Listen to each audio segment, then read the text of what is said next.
시간도 성령으로 역사하시고 오늘 본문을 통해서 우리가 꼭 깨달아야 할 것을 깨달을 수 있도록 축복하시옵소서. 감사드리며 예수 그리스도의 이름으로 기도합니다. 오늘 이제 역대하를 시작합니다. 역대기는 여러분이 다 펴서 읽어보면 알지만은 역대상에는 아담부터 나와요. 아담부터 시작해서 아담은 누구 앞에 쭉 사람 이름이 나옵니다. 그래서 아담과 아브라함, 다윗이 이르기까지의 사람 이름을 쭉 기록한 게 1장, 2장이고 역대상이죠. 이 역대기 상과 역대기 하와 에스라서를 에스라가 기록했다라고 그렇게 보통 생각을 합니다. 왜 그러냐면은 그 흐름이 똑같아요. 흐름이 똑같고 다른데 이제 민수기나 이런데 사람 이름이 기록되었지만은 역대기만큼 많이 기록되지 않았어요. 역대기에는 사람 이름이 얼마나 많이 기록이 됐어요. 쭉 기록을 했는데 역대상은 다윗 중심으로 기록을 했고, 다윗이 이제 죽음으로써 역대상은 끝나고, 이제 이번에는 역대하에 들어가게 됩니다. 역대하에 들어가게 되는데, 이제 역대하는 솔로몬부터 시작해서, 이제 남왕국 유대가 멸망을 하고, 그 다음에 포로로 잡혀갔다가, 이제 70년이 흐르고, 페르시아 왕 고레스가 페르시아 제국을 세우고 그 첫 해 원년에 이스라엘 백성들에게 다시 이스라엘로 돌아가서 성전을 재건하라 하는 데까지 써져 있어요. 그런데 역대기 하의 중심 사상은 어떤 거냐면 성전 중심 사상입니다. 그러니까 예루살렘 성전 중심으로 모든 일어나는 일들을 기록하다 보니까 북왕국 이스라엘은 별로 기록이 없어요.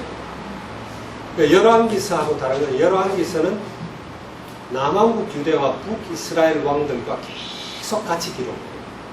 특히 오히려 북왕국 이야기가 더 많이 나와요. 열왕기서는. 그래서 뭐 엘리사니, 엘리야니, 엘리야, 엘리사, 그 다음에 뭐, 11기상 18장, 19장 이런 데는 엘리사와의 대결 이런 것도 나오고, 아합 이야기도 많이 나오는데, 역대기에는 그런 것들이 거의 없어요. 없고, 성전 중심 사상으로 기록을 하다 보니까, 남왕국 유대 중심으로 기록을 해요.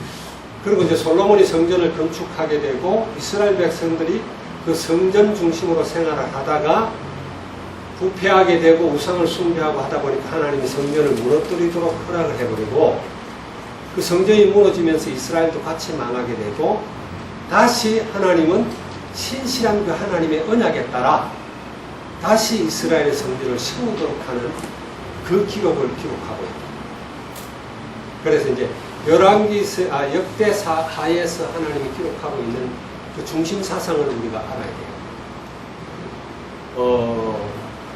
이스라엘이 살아가는 데 있어서 유대가 살아가는 데서 가장 중심이 되는 것은 성전입니다. 성전에 계신 여호와 하나님께서 이스라엘의 왕이다. 유대의 왕이다. 그 성전에 계신 여호와 하나님이 이스라엘을 통치하고 그 주권이 바로 설 때 이스라엘은 강하고 든든한 나라인데 그 주권이 인정되어지지 않고 그 백성들이 자기 마음대로 할 때는 성전이 무너진다. 그렇게 되고 다시 그 언약을 회복하고 여호와 하나님의 주권이 세워질 때 성전이 다시 복원이 된다. 그런 중심으로 기록을 해놨습니다. 그러다 보니까 1장에서 9장까지는 성전을 세우는 솔로몬에 대해서 9장이 할애가 돼요. 그리고 이제 솔로몬 이후에 자꾸 기복이 생겨. 부패했다가 말하자면 우상 숭배하고 한 여호와를 떠나고 예루살렘 성전을 소홀하게 생각하고 그러면 또 나라에 막 시험 문제가 오고 그러다가 또 개혁하는 왕이 됐다. 그래서 개혁자들 역대 하에는 보면은 예루살렘에서 그러니까 유대 왕국 중심으로 해서 종교 개혁이 몇 번이 일어납니다. 우리는 이제 종교 개혁이라기보다는 신앙 회복이라고 해야 되겠죠. 신앙 회복이 솔로몬 때 성전을 지었을 때 성전을 지어놔 놓고 솔로몬 자신이 그냥 나중에 뭐 우상숭배하게 되고 그렇게 되고 또 그 아들 아비야에 가서 르호밤에 가서 또 문제가 생기게 되고 아비야는 뭐 신퉁맹퉁하고 그러다가 아사 왕 때 아까 우리 대회를 드릴 때 아사 왕 이야기를 아사 왕 때 다시 신앙 부흥을 오는 거예요. 다른 말로 하면 종교 개혁이 일어나요. 그리고 그것이 또 여호사밧 왕 때 또 한 번 요시야 왕 때 그리고 히스기야 왕 때 요아스, 히스기야, 맨 마지막에 요시야 왕 때 종교 개혁들이 계속 일어나는데 그 종교 개혁이 일어날 때마다 그 중심 사상은 성전이라는 거예요. 여호와의 성전 중심으로 생활할 때 하나님께서는 이스라엘을 강하게 하고 강구하고 하나님이 주권됨을 만방에 다 보여주는 그런 것이 역대기 하라는 거예요. 그 역대기 하에서 우리가 배울 때도 그래. 우리 속에 그리스도가 하나님이 나의 주인적 왕 될 때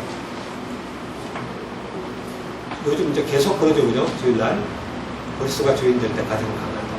그리스도가 주인 될 때 가장 부하다.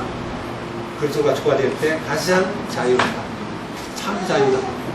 죄와 사단과 저주와 재앙과 심지어 죽음까지도 뛰어넘는 자유. 이번에 로마 가서도 듣긴데 내가 카타콤 이야기했잖아요. 카타콤 속에 들어갔던 그들이 강한 것인가? 아니면은 밖에서 그 화려한 성 베드로 성당을 채우는 그들이 강한 자들. 누가 강해요? 카타콤의 그 사람들은 죽음까지도 불사했어요. 누구도 말릴 수가 없어요. 히브리서 11장 38절에 보면 이런 사람들은 세상이 감당치 못하는 사람. 가장 강한 자들입니다. 그러니까 그리스도가 주인되고 왕될 때 그런 일들이 일어난다. 역대기 하는 그걸 기록하고 있어요.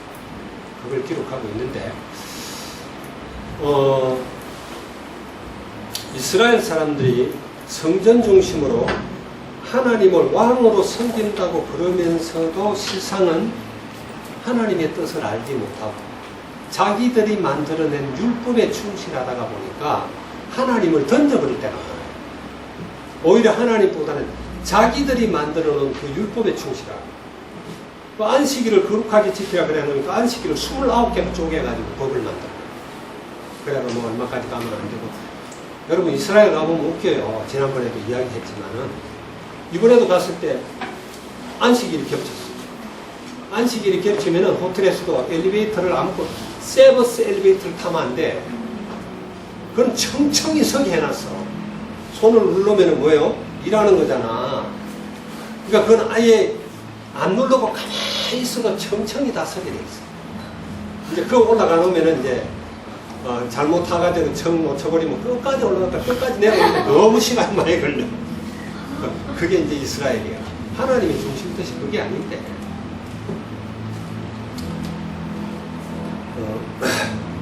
그래서 요 하나님을 왕으로 모실 때 그거는 우리가 성전 중심으로 생활할 때 유대가 얼마나 강경해요.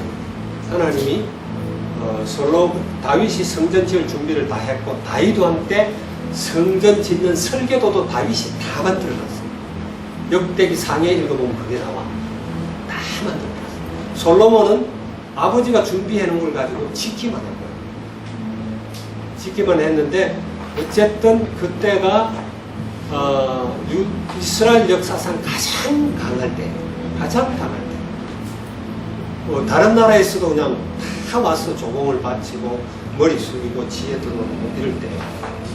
근데 솔로몬이 다윗이 잘못한 게 뭐라고 그랬죠? 후대 교육을 잘못해서 여자 문제가 복잡해. 다윗이 그래 놓으니까 다윗의 아내가 자세히 모르겠어요. 하여튼 10명 넘고 세고. 솔로몬은 왕비가 몇 명? 700명. 궁녀가 부궁이 300명. 1000명이에요. 르호보암도 마누라가 엄청 많아요. 그 아들 솔로몬의 아들. 르호보암의 아들 아비야도 마누라가 엄청 많아요. 뭐 복잡한 거야 그냥 자녀들이. 그러다 보니까 후대 교육을 잘못했어요. 후대 교육을 잘못했는데 그래서 여호와 하나님의 주권을 인정하고 그가 유대의 왕으로 서 있을 때 모든 사람들이 그를 왕으로 모실 때 이스라엘은 전무후무한 세계에서 가장 강한 그런 나라가 되었다는 그 오늘도 적용이 되는 거예요. 우리한테 그리스도가 우리의 주인 되고 왕 될 때 우리는 가장 강할 수 있어요.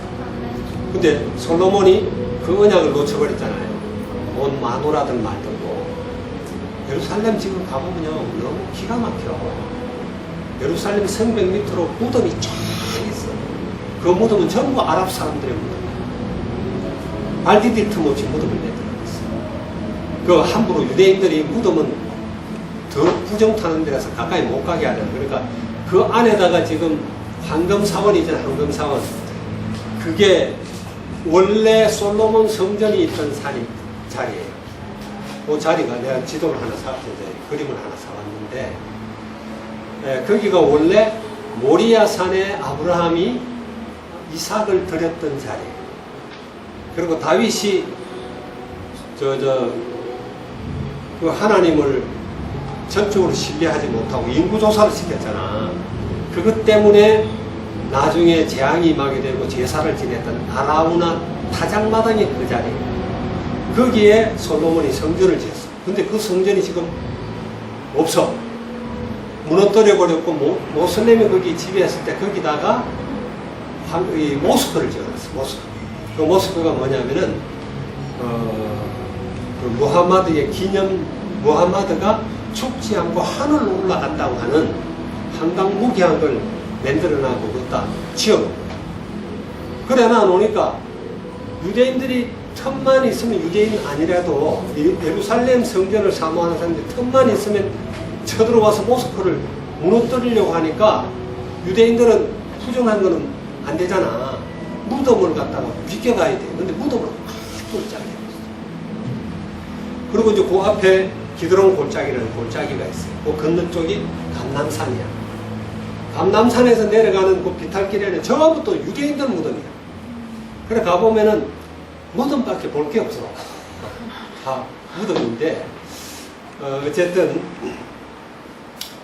역대하에서 그 하나님의 성전 중심이 얼마나 중요한가를 이야기하고 있어요. 그 솔로몬의 성전을 누가 무너뜨렸는지 여러분 알죠, 그죠? AD 70년에 베스파니아누스라고 하는 장군이 로마 장군이 거기를 점령을 했어요. 점령을 해가지고 예루살렘 이제 다른 성들을 다 무너뜨리고 예루살렘 성만 무너뜨리고 성전을 무너뜨리려고 할 때 로마에서 네로가 죽었고 그 다음에 네로가 죽고 나서 막 쿠데타가 일어난 거예요. 몇 번. 그래 황제가 3번이나 1년 사이에 바뀌어. 뭐 오토, 갈바, 오토, 비테리우스라고 하는데 3번이나 바뀌어. 그 사람들이 다 쿠데타로 왕이 됐다, 쿠데타로 죽고 쿠데타로 왕이 일이 됐는데 그래서 원로원에서 투표를 해가지고 가장 덕망 많은 장군을 갖다가 황제로 추대를 했어요. 그 사람이 베스파니아누스예요. 예루살렘을 둘러싸고 있다. 그 사람이 황제가 됐다는 소식을 듣고 돌아가면서 아들한테 그 성을 함락하라고 명령을 한 거예요. 그 아들이 티투스라고 하죠. 타이투스죠. 티투스가 나중에 황제가 돼요. 근데 그 티투스가 성전을 완전히 뭉개버려요. 돌 위에 돌도 하나 남지 않고. 물론 그거는 유대인들의 믿음이 이제 타락하고 하나님 중심의 사상에서 떠나 있고 우상숭배가 하기 때문에 그런 일들이 일어났지만은 하나님의 성전은 그래도 거룩하잖아요. 하나님의 성전을 무너뜨린 티투스도 온전할 수가 없어요. 그래서 티투스는 사람이 굉장히 로마인들에게 평가가 좋았어요. 아주 돌망도 있고 지도를 있고 모든 사람이었어요. 베스파니아누스가 죽고 아들 티투스가 로마 황제가 됐는데 그게 79년 6월달이에요. 6월달에 황제가 됐어요. 황제가 됐는데 황제가 되자 말자 2달 후에 베수비오 산이라는 화산이 폭발이 된 거예요. 베수비오 산이라는 나폴리 바로 위에 있어요. 거기 갔다 왔거든요. 그 화산이 얼마나 심하게 터졌는지 3개 도시가 파묻혀버렸어요. 우리가 갔던 데는 아직 2개는 그냥 손도 못 대고 있고 하나만 우연히 농부가 밭을 가다가 뭐가 받쳐서 캐보니까 계속 나오니까 파기 시작한 거예요. 그게 폼페이시 19세기더라고요. 폼페이인데 그 유적 발굴하는데 지금 다 못했고 3분의 2 정도 이렇게 해놨는데 가보면은 원형극장만 큰 게 2개가 발굴됐어요. 그리고 뭐 그 포럼이라고 그런 거리들하고 얼마나 많은지 몰라. 하루아침에 그냥 화산이 뒤덮어버리니까 로마 경제 전체가 다 무너져요. 그래서 굉장히 고생을 해요. 그런 중에도 그 티투스가 황제로 있으면서 콜로시움이라는 거, 콜로시움 봤죠? 원형극장, 원형운동장. 그게 세계 7대 불가사의에 들어가. 그 원형 경기장을 완공을 해요. 완공을 하는데 80년에, 그 다음 해지. 그 다음에 또 로마의 큰 대화재가 나오고 있어요. 그러니까 스트레스가 계속 받는 거예요. 그 81년도에 젊은 나이에 죽어요. 죽는데 열병에 죽었다는 사람도 있고 동생이 도미시안이라고 하는 유명한 그 피박자인데 그 도미시안이라는 사람이 독살을 시켰다라고 또 해요. 그 사람이 왕이 돼요. 2년을 왕을 못해요. 하나님의 성전을 건드리는 사람. 말하자면 우리가 정말 신실한 성도단 말이에요. 우리가 하나님의 전이잖아요. 우리 안에 성령이 계시잖아요. 하나님 우리를 핍박하는 사람도 그냥 두지 않아요. 이스라엘을 너무 심하게 다스리는 그런 나라도 하나님 그냥 두지 않아요. 바벨론도 무너뜨리고 다 무너뜨리는 거예요. 맞습니까? 나는 주기천 목사님이 순교한 거 우리 다 봤죠, 그죠?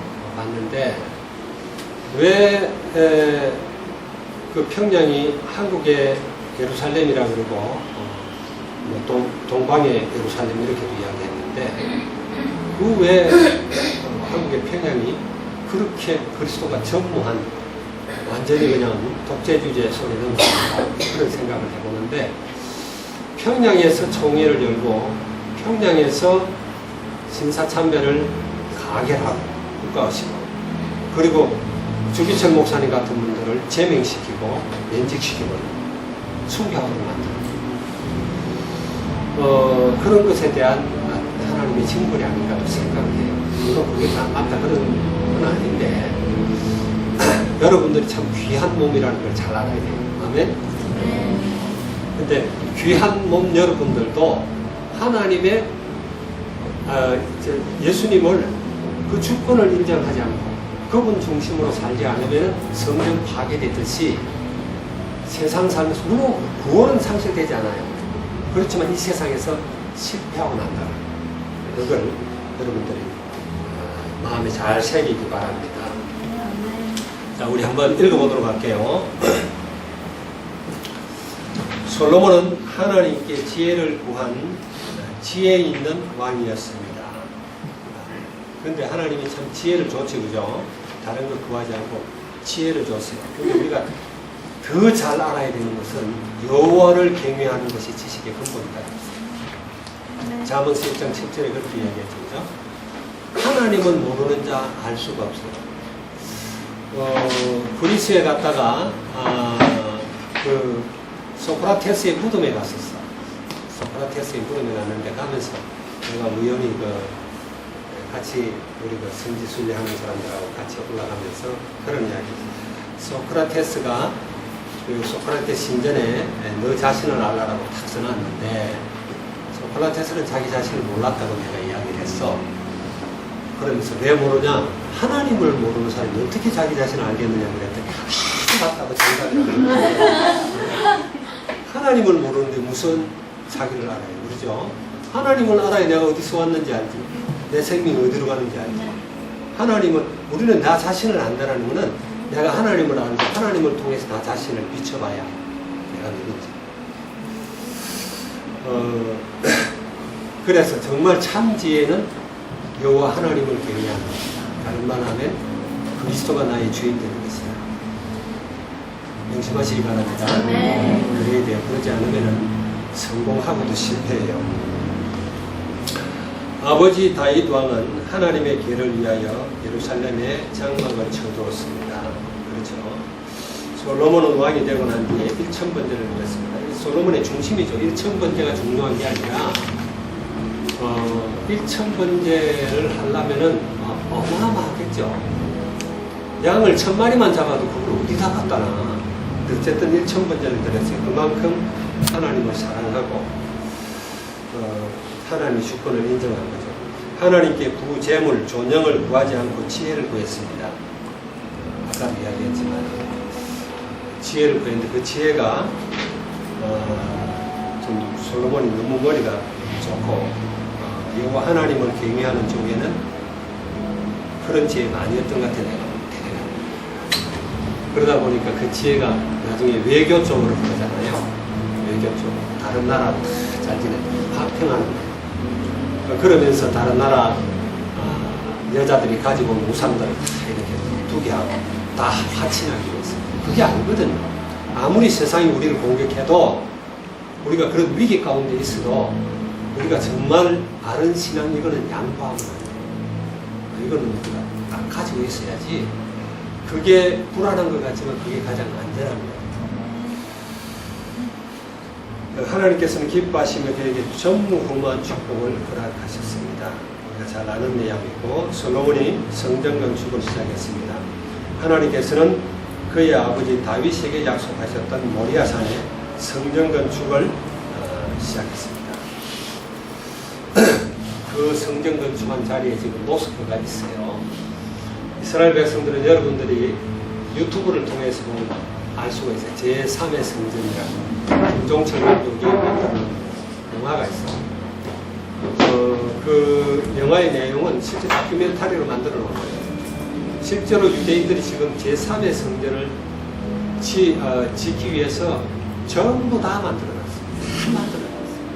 우리가 그 하나에 가만데 금촛대 있죠? 7개짜리 황금으로 만들어놨어요. 한 개가 뭐 얼마짜리 돈이 얼마나 그랬다 매덕이 됐는데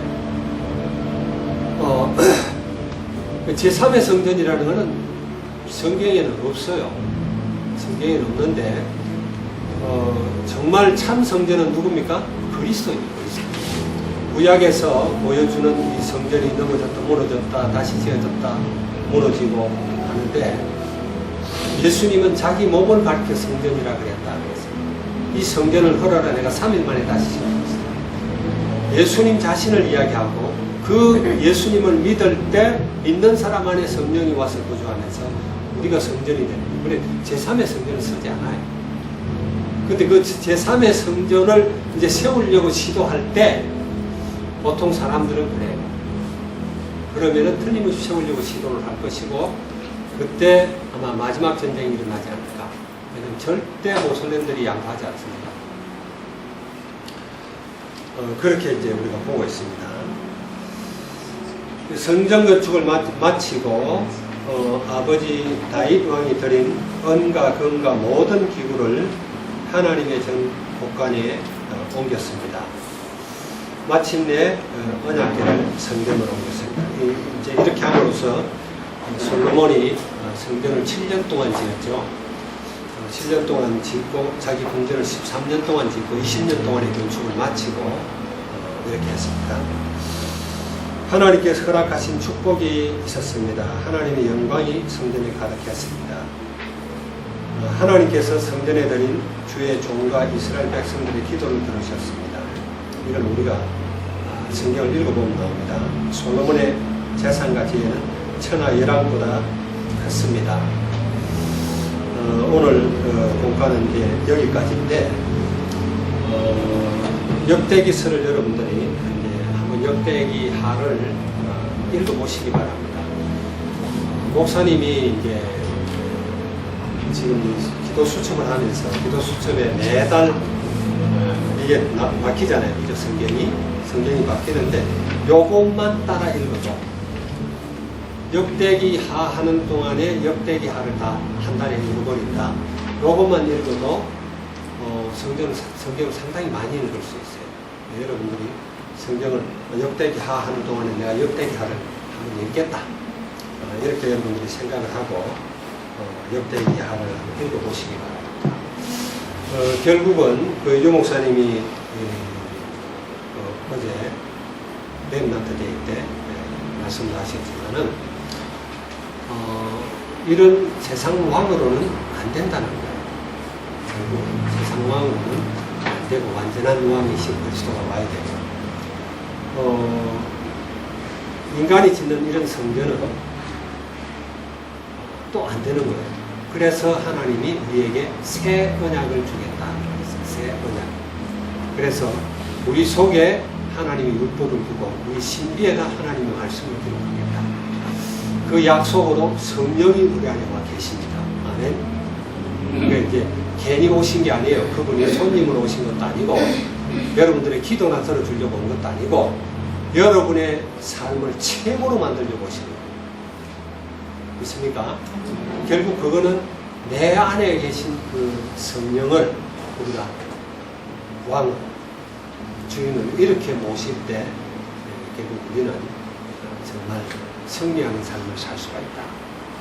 그런 메시지가 오늘 주어지는 메시지라 이렇게 생각합니다. 여러분들이 오늘 만예배에서 이야기했지만 올 한 해 내내 우리가 그 부분을 묵상할 거예요. 정말 그리스도가 나의 주인이 되고 있는가? 나의 왕이 되고 있는가? 나는 늘 그리스도를 주님이라고 말만 주님이라고 그러지 내 피로를 그냥 피로도 주님께서 원하시는 피로가 아니라 내 피로를 채우는 그런 분으로 그냥 인식하고 있지 않는지. 하나님 그게 아니거든요. 늘 이야기하지만 복음은 너무 쉬운 거예요. 너무 쉬운 거예요. 우리 가은이도 알 수가 있고 한글을 모르는 할머니도 알 수가 있어요. 들으면은 영적인 거기 때문에 통하게 돼 있어요. 너무 쉬운 것인데 이걸 너무 복잡하게 사단이 만들어버려요. 또 사단이 만들었다기보다 어떤 면에서는 복음은 너무 위대하고 크고 놀라운 것인데 우리가 내가 주인 되는 요것 때문에 요게 너무 어려워지는 거예요. 너무 힘들어지고 늘 내가 뭔가를 해야 되고 나를 주장하다 보니까 그리스도가 뭔가 역사할 수 있는 자리를 내가 차지해야 돼요. 그러다 보니까 그렇게 평생 교회 열심히 다니고 막 새벽기도 하고 해도 복음이 누려지지 못하고 복음이 되지 못하는 것은 내가 주권을 포기하지 않아서 그래요. 사단은 자꾸 그래도 니다. 그렇게 이야기해요. 그러지 말고 여러분들이 조금만 일을 놓고 기도를 해도 주께서 원하시는 게 무엇입니까? 주님을 주인으로 여러분이 자꾸 인정하는 기도를 해요. 아멘? 그러면 진짜 쉬워버리는 거예요. 복음은 그냥 모든 문제 해답이고 그냥 다 끝난 거 아니에요. 그 쏙 들어가 버리면 되는데 늘 다리 한쪽을 세상에 딛고 무게중심을 세상 쪽으로 자꾸 두고 있는 거예요. 내 쪽에. 그러니까 이게 어려워지는 거예요. 하나님이 축복하려고 해도 세상 문화라든지 세상 이런 풍속을 이끌어가는 마귀 쪽에다가 더 우리의 마음을 두고 있고 중심을 거기다 두고 있다 보니까 하나님이 역사하기가 힘든 거예요. 그리고 싹 들어서 우리가 정말 주의 주권을 인정해버리고 그 앞에 딱 무릎 꿇어버리려고 하면은 하나님이 우리를 형통한 길로, 그 형통하다는 말이 내 맘대로 된다는 이야기가 아니에요. 하나님의 뜻을 이루고 하나님의 영광을 드러내고 우리가 가지고 있지 않던 지혜가 거기서 나오고 내가 알 수 없던 자유가 거기서 있고 참 평안이 거기입니다. 이런 축복을 누리는 저와 여러분이 되는 주에 축원합니다. 기도하겠습니다. 주님을 찬양합니다. 오늘 역대기 하를 우리가 보면서 특별히 아버지 하나님 솔로몬 왕이 하나님의 성전을 건축하고 또 주님 앞에 중심을 드림으로 말미암아 얼마나 솔로몬이 큰 축복을 받았는지를 우리가 살펴 봤습니다. 하나님, 우리가 정말 주의 주권을 인정하고 주님을 주인 되게 할 때 솔로몬처럼 그런 축복을 누리지만 하나님 아버지 그러지 않고 내가 주인 되고 내 마음대로 하게 될 때 솔로몬이 그 영광을 잃어버렸던 것처럼 하나님 우리 또한 하나님 세상에 집합할 수밖에 없는 그런 인물임을 깨달아 알 수 있도록 축복해 주시고 우리 삶 속에 언제나 주인이 왕될 수 있도록 주님을 모시는 우리 모두가 되도록 축복하시옵소서.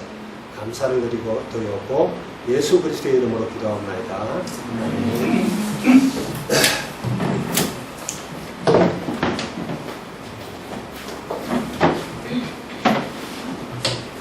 잠깐 말씀 가지고 기도하는 시간 갖도록 하겠는데 요즘 계속 이제 말씀에서도 선포되어지고 드는 생각이 하나님이 이미 나를 예정하셔서 부르시고 또 이렇게 하시고 영화롭게 하셨는데 또 나의 모든 이제 삶이 하나님의 시간표 속에서 체주의 인생이라는 걸 이제 다 이제 가지고 계신데 이거 하나님이 이미 가지고 계신 것에서 내가 할 수 있는 거